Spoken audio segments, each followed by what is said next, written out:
Hello YouTube, welcome to another video. A bit of a story to tell you today. Now first off, sorry for doing this inside the car. I'm sat in the Volvo. I did try and do this up the unit. I want to do it stood in front of the Integra, so you know you could see the car, which was kind of integral to the storyline. But the wind's really bad today, and the noise inside the unit was just. So I thought I'd try it in the car, and if this doesn't work, then I'll maybe try it on a different day up there. But this story that I want to tell you, it's a story that I've had quite a few requests for in the past. If you're on Pistonheads, you might have read the thread. I did a thread on there at the time when it happened. This is the story about when I lost the right to drive in France. Now this day was probably both the best and the worst that I can really remember. It had such a high point of the day and then such a low point as well. The events leading up to this as well are quite interesting, so I thought, you know what, let's just tell the story, and you know, hopefully I can keep you all entertained because it's going to be quite a long one. If you've not watched my channel before, my name's Dan. I do videos on cars. Really, I've got, you know, had my Integra for quite a while. That's where the channel name comes from. Yeah, I've always quite enjoyed sharing my car stories, I guess, or sharing my experience along the way of, you know, building cars and, you know, driving them on track and stuff like that. So this story that I'm going to tell you, it actually happened 3 years ago, and it's 3 years ago almost to the day. It was just a couple of days ago when this actually occurred, and I saw it flash up on the you know, the memories. You know how social media these days constantly reminds you of how your life was a few years ago. Well, this happened, and I thought, you know, I've had a few requests for this story, and I've never really told it before, not on YouTube. So I thought, right, it's time. It's time. It's been 3 years now. Let's get it out. So this is the story about my my troubles in France. But before we get to France, let's wind the clock back. Just about a week before this happened, me and Josh, we just finished my K20A swap on my DC2. So we'd removed the B18, installed the K20, a few of the mods and stuff like that at the same time. Got the car running, and then a couple of days after that, I went to the Nürburgring, and I went with two friends, Dan and Kurt. You know, Rolex Dan, and Kurt, who's a keen photographer, always took great pictures when we were at the ring.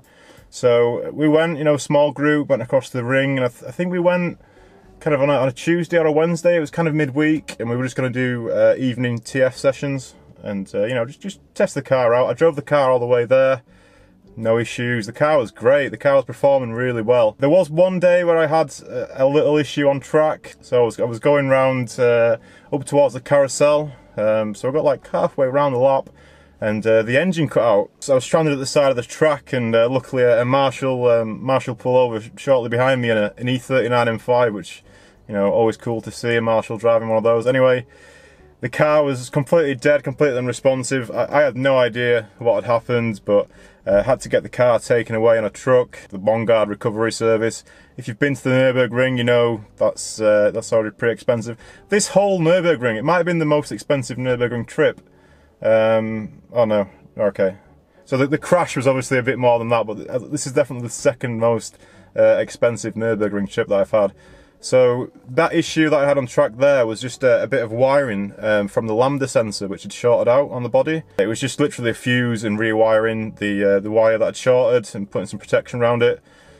That cost me 366 euros for the recovery. So, you know, I was already, before we'd even got to this France situation, I was already, you know, this trip had already cost me a little bit more than what I thought it would, but hey ho. Yeah, we had a couple of evenings on track, and we did some track driving, and the car was going great, but I never got that kind of clear run. And then we got towards the day that we were going home. I think it was a Saturday morning. It was either Friday or Saturday morning. But I remember waking up, and we had to get to the ferry. We had to get to Dunkirk for around 2 PM. So the plan was to get up. We'd packed his cars the previous night. Dan loaded his Ibiza onto the trailer because he trailered his car across. He got everything packed up, you know, the straps on the car and everything like that. I got all my tools and everything into the Integra, ready to set off that morning. We were just going to go for the ferry, have a nice casual drive there. It must have been a Sunday because I was starting a new job the next day, which would have been Monday morning. So I had to make sure I got home nice and safe. This was all planned, you know, we'll have a casual drive back. I needed to be in Leeds the next morning to start a new job. So yeah, what I did instead was, once we woke up and we saw that the skies were clear and, you know, the track was potentially going to be quiet in the morning, I couldn't get it out of my head that I'd not done close to my my 8-minute target. I think my best time then was around 8 minutes 20, which, you know, it's not a million miles away, and it's, you know, it was the fastest time that I'd done in the car, but I knew I could go faster. I knew I just needed that clear run. So what happened was, in the morning, I'm saying to Dan, you know, I need to go and do this lap. Dan's obviously not too impressed by this.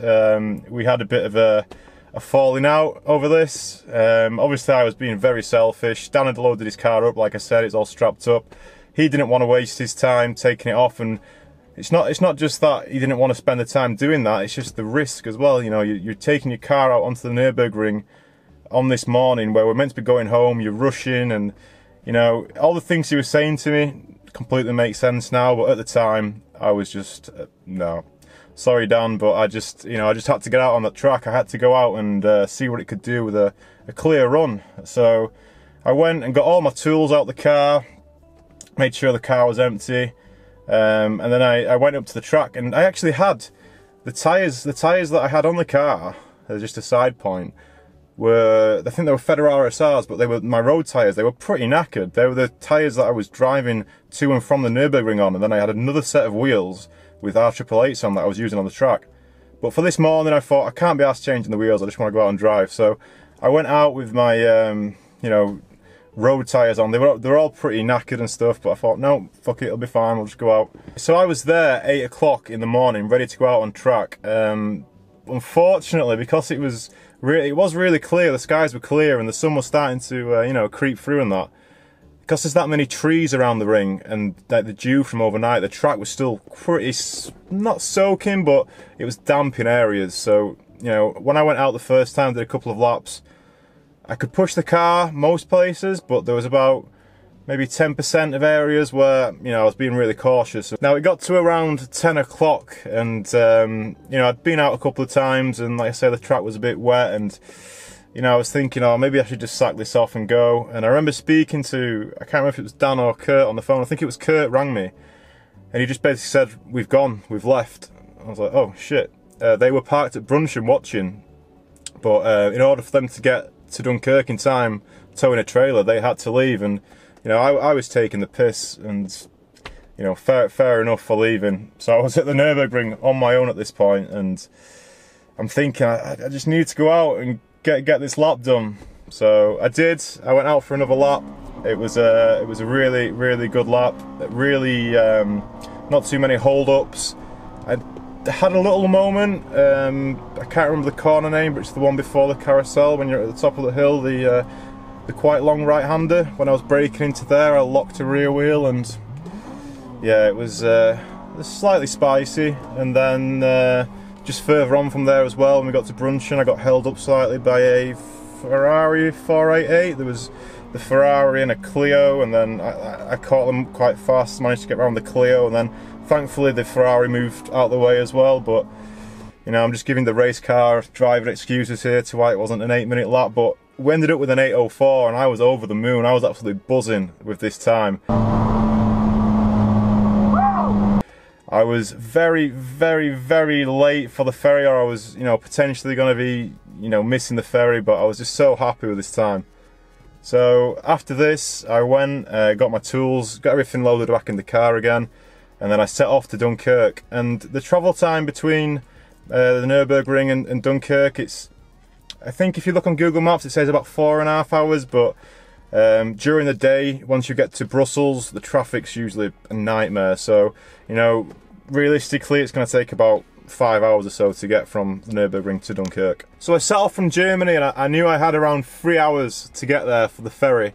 So, you know, obviously in Germany, the speed limits with the Autobahn and stuff, you can drive quite fast, but the speed limit in like Holland and then France, is it like Holland, Belgium and France? Or is it Belgium, Holland? Basically, most of the European countries are around 120, 130 kilometers an hour, the speed limits. Yeah, there was no way I was going to make the ferry if I was sticking to those. So, you know, I was going at quite a pace, and I made it all the way from the ring and I got all the way to Dunkirk before I had any issue with my speed, and oh, it was silly, right? So I'd made it to Dunkirk. I'd managed to get from the ring to Dunkirk in about 3 hours. So I got to Dunkirk, and if you've been there yourself or any of these kind of port towns, they've always got signs telling you that you know, this way for the car ferry, or you know, there's clear signways telling you where to go once you get to these towns. I had Google Maps, and Google Maps was telling me to go this way, and the sign saying car ferry was that way. So I had to make a decision. Bear in mind, I've got around 10 minutes to get there, and I'm about 10 minutes away, so I'm already pretty stressed at this point, and I'm thinking, do I trust technology or do I trust the sign? Do I trust the sign or do I trust technology? For some reason, I trusted Google Maps, so I turned right at this junction. I ended up in this really strange area. It was like really industrial and really sparse. There was this road that went straight, and for fucking miles it was just straight.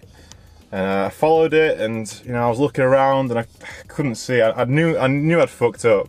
So I got to the end of this road and I turned around, and then I gunned it back to get to where I wanted to be.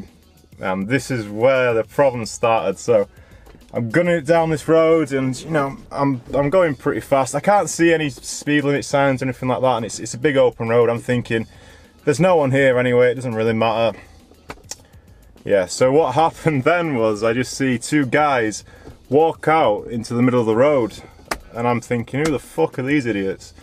And I can see them, they're probably around 200, 300 yards away. I see them walk out, I'm like, fuck's sake. So I start slowing down slightly, and then I see one of them is holding a fucking pistol, pointing at me, and the other one's waving me into this little lay-by at the side of the road. So yeah, I'm thinking, what the fuck is going on here? Yeah, it turns out that was the police, and you know, I saw policia on the chest or something like that.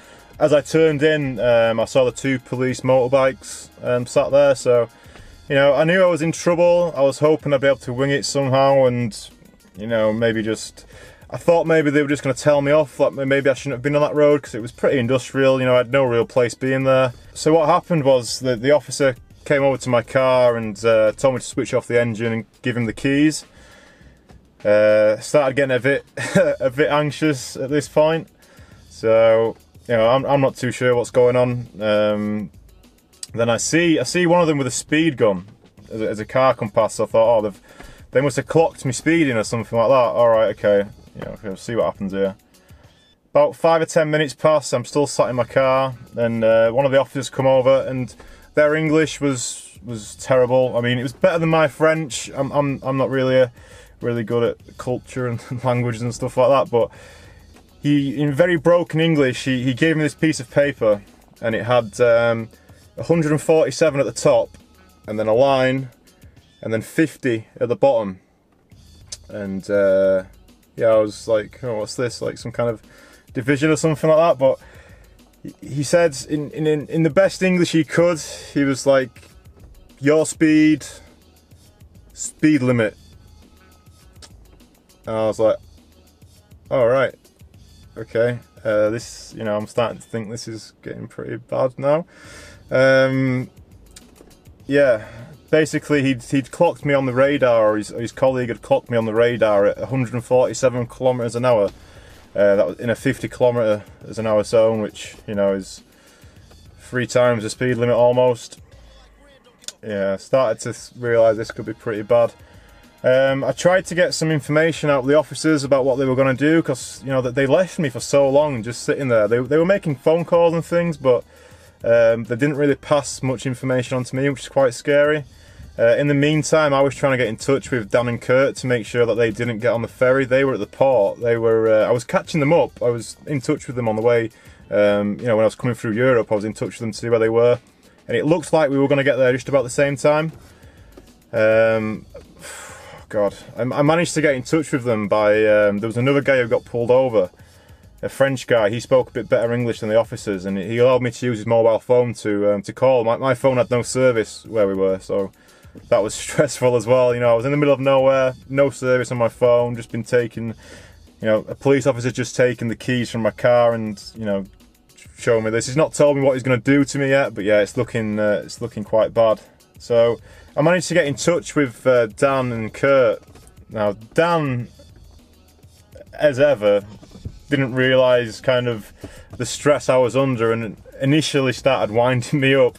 I finally got in touch with him, and I was like, oh, where are you? Make sure you don't get on the boat, you know, please stop, don't get on the boat, I need you, you know, this guy's proper fucking shafting me here.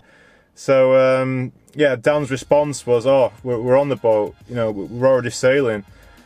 So obviously I'm like, fucking get off the boat. I was trying my hardest to say, you know, stop the boat and all that. Obviously Dan would have no, if they were actually sailing and on this car ferry, obviously he would have no chance of stopping the boat or anything like that. But you know, I was yeah, I was in quite a bad way at this point. Now thankfully Dan ended up coming clean and told me that actually they weren't on the boat, and yeah, they came back to where I was. Just as they got there, the officer started telling me a bit more about what was going to happen to me. He said basically that I wasn't going to be driving in France anymore.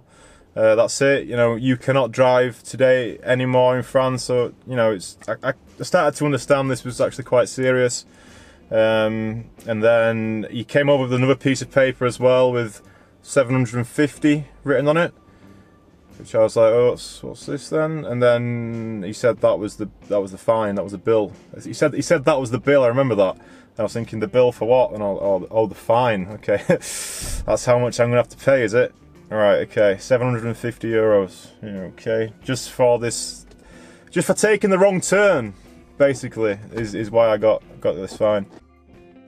So shortly after Dan arrived, we were trying to make a plan of what to do with the car, you know, maybe to swap the car on the trailer or anything like that. I can't remember if Dan's Ibiza was road legal at this point, but we were just thinking, you know, whatever we can do to get the car back. Now, what ended up happening was the police officers let Kurt drive the Integra. I got taken into the police car where they took me to an ATM, and then we all went to the police station. I was sat in the police station for probably around half an hour or so while they were doing the paperwork and stuff. French police station was a bit strange, or at least the one in Dunkirk was. A lot of the men, they greet each other by kissing each other, which is not something you see in England. And they've all got guns as well. That took me by surprise. They all seem to have pistols, which was crazy. You know, coming from the UK, we don't see guns that often. You know, occasionally in you know, in city centres and train stations and stuff like that, it's transport police sometimes, but we don't often see guns. And seeing all these men with guns kissing each other, it's pretty surreal. So I'm sat there waiting. I've paid my fine.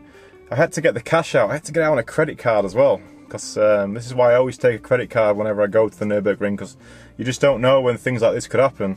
So I got the cash out and, you know, paid it. Obviously got fucking charged loads for taking out on a credit card at an ATM in Dunkirk. So I paid all that, you know, gave him his money. They gave me a little receipt. They didn't tell me what they told me I was banned from driving in France, but they didn't give me a date or anything like that. They said they would send me a letter with, you know, further details. So anyway, all that was done and I was allowed to leave, and it was around 6 or 7 o'clock by that point in the evening. Bear in mind, I'm up in 12 hours to start my new job in Leeds the next day. So we get out and Kurt drove my Integra from the police station to the port, and I jumped in the truck with Dan and we drove back. And then we got on when we got to the port, I had to then pay again to rearrange everyone's bookings, you know, my car and then Dan's truck and the trailer, pay all that. And yeah, we managed to get on the ferry and then get into England, and then I just drove the Integra then from Dover up to Yorkshire. I think I got home at around 2 AM. So yeah, it was a pretty wild day, and yeah, started my new job the next day. Got up bright and early, and I was like, "What the fuck happened yesterday, man? That was such a crazy day, because it was such a high point getting that 804 lap in the Integra." So, you know, I'd done the fastest lap I've ever done at the Nürburgring, and I knew that I'd had a few hold-ups along the way. I knew the car was capable of that 8-minute target, so I was like so happy in the morning. And then I had a really good run through Germany, you know, Holland, Belgium, France, mostly. You know, I was making such good time. The car was driving perfect.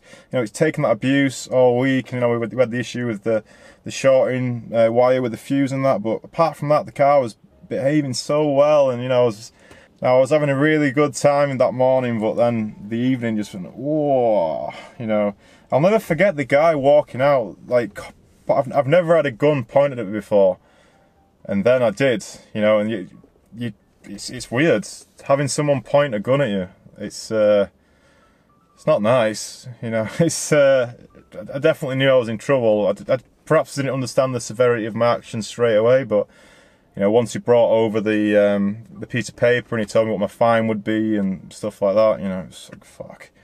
The ban I ended up getting was 16 months, which was a bit of a weird time, but yeah, I got. It was 16 or 14 months. I can't remember exactly the time, but yeah, I wasn't allowed to drive in France for a bit. So yeah, that's my story of my time in France, and I got my driving ban and my big old fine. I've not beaten that fine yet, and I hope I don't. That was a big fucking fine. You know, it's crazy. You know, you just have to pay it. I knew if I was going to, you know, I was just going to do anything they said, basically. Obviously, not anything they said. I didn't want to start kissing them or anything like that. But anything they said, I knew I had that job to start the next day. And it was an important role as well, because just a couple of, a month or so prior to this happening, I'd lost my previous job to redundancy. So, you know, it was really important that I made it to Leeds the next morning. So, you know, I just straight away got the credit card out and paid the fine and, you know, put up with all this shit.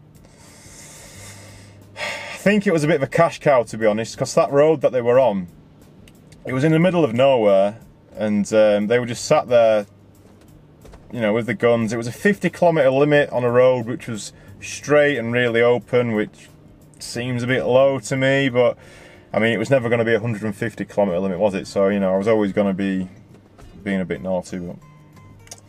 Right, I hope you've enjoyed hearing my story. Hopefully I've kept some of you entertained for a little while. If you're still here watching, congratulations. I'm not sure how long this has been, but you know, I've been sat here a while now, so it's a pretty long story, man. There's a lot going on. So I hope it's been watchable. I hope you've enjoyed it. And yeah, if you have and you're a new visitor, maybe stick around, watch some other videos. I'll put the link in the description to the 804 lap if you'd like to watch that. That was a lap that I did in the morning before the incident. It was a pretty cool lap. I was pretty proud of it. Like I say, the tyres, there's a few moments where you can see the car's a bit loose, and that was because of the tyres I was on. Like I said, you know, they weren't the tyres that I should have been on. But all in all, it was a fun lap, and yeah, that day's definitely one that I'm never gonna forget. So, you know, I hope you've enjoyed the story. I wanted to share it. I've been wanting to share it for a while, but wasn't too sure if it was a wise move or not. But you know, what's the worst that could happen? Right, so see you in the next video. I'm doing quite a lot of work on my MR2 at the minute, so if you like MR2s and Nürburgring stuff and all that, if you want to watch some more Nürburgring stuff, then I went to the Nürburgring in my M3 in April, and that was good. Quite a few good videos on that. Yeah, have a browse and enjoy. And if you're a regular guy, you know all this already, so yeah, don't worry about it. I know you've seen it all, don't worry about it.